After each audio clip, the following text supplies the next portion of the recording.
oy yechilyapti-da. Masalan, 1 yillik daromadga qarab yechiladimi yoki summasi bormi? Soliqmi? Soliq, ha.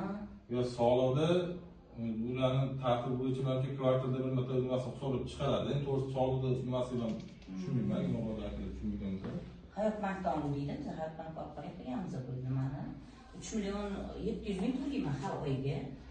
Oyga to'layman. Как patent sifatida bo'ladimi? Shunaqa hisobda yatib qochga ostirganman. Endi oyma-oy to'laymiz bo'lsa, oyma-oy ichib to'lajon narsani.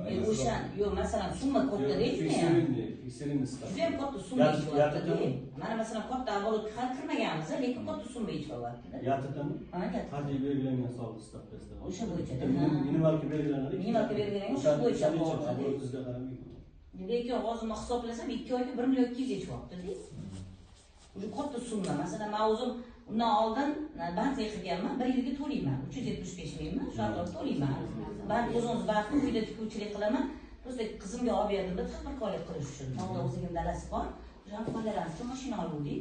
O'sha bo'yicha ishlatamiz. O'g'limga yechyapti-da. Menga masalan uyda o'sha shogirdlarni ham o'qitaman-da. Summa kam, 375 ming. Bu chili-chuli katta-da, shuni tushunmayapman. O'sha yoqqa pul tushib, hammasi nalogga ketib qolyapti-da. Bo'lmasa nalogni bir qaror opajon, bir tushib, daromad bilan bir ariza berib, mana shu mani shu faoliyatim bo'yicha qanaqa soliq turlarim bor, qanaqa majburiyatlarim bor, o'sha bitta ma'lumot bersa, sizni qo'lga bir vaqtda chiqaveradi. Chiqarib bermadi hozir. Men sira muzlatdim hozir. Siz ariza bering. Ariza yozganda sira muzlatdim.